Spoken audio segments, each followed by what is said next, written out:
still used to having to do all bits of the service myself, so all this like other people doing stuff is a bit new to me. But as Reverend Raymond said, today is the first Sunday of Lent. What do we know about Lent that he didn't already mention in his initial introduction? Okay, but it's a time of like giving up and sacrificing stuff. That's what people tend to associate with Lent. The word Lent actually comes from the an Old English word referring to lengthening. So it is the lengthening of days. So Lent happens to arrive at like just as days are starting to get longer again.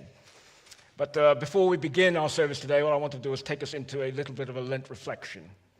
So Lent arrives each year with a familiar rhythm, but yet it never feels quite the same. The world shifts, our lives shift, and so the questions we bring into the season shift as well. This year, Lent meets us in a moment when many people probably feel stretched thin by uncertainty, by noise, by the events in the world around us, by the relentless pace of life. And perhaps that is precisely why this season matters. Lent is not a demand for perfection. It is an invitation to honesty.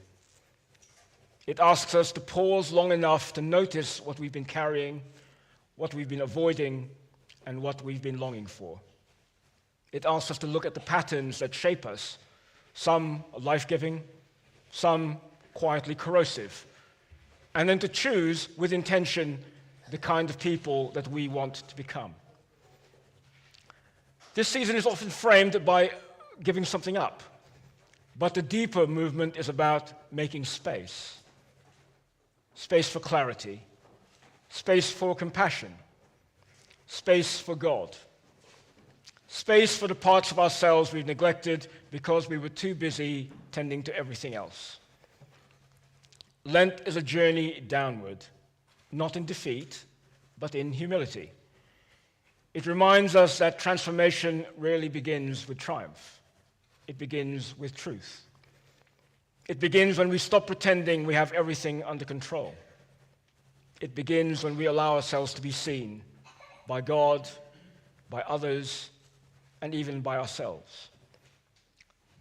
So as we walk through these 40 days, we're invited to slow down enough to hear the quieter voices, the voices of gratitude and conscience and hope. We are invited to remember that healing is not a sprint, but a steady turning of the heart. We are invited to rediscover the sacred in the ordinary, in the breath we take, the meal we share, the moment of stillness that we allow ourselves. And perhaps most importantly, Lent reminds us that renewal is possible, not because we are strong enough to manufacture it, but because grace has a way of meeting us exactly where we are, even in the wilderness, and especially in the wilderness. So as Lent unfolds this year, may this be a season of gentle courage. May we dare to let go of what no longer serves us. May we dare to hope for what we cannot yet see. And may we walk towards Easter with hearts that are a little more open, a little more honest, and a little more ready to be transformed. I'd like to share a little prayer with you now. God of the wilderness and the quiet places, as we enter this Lenten season, draw us back to what is true.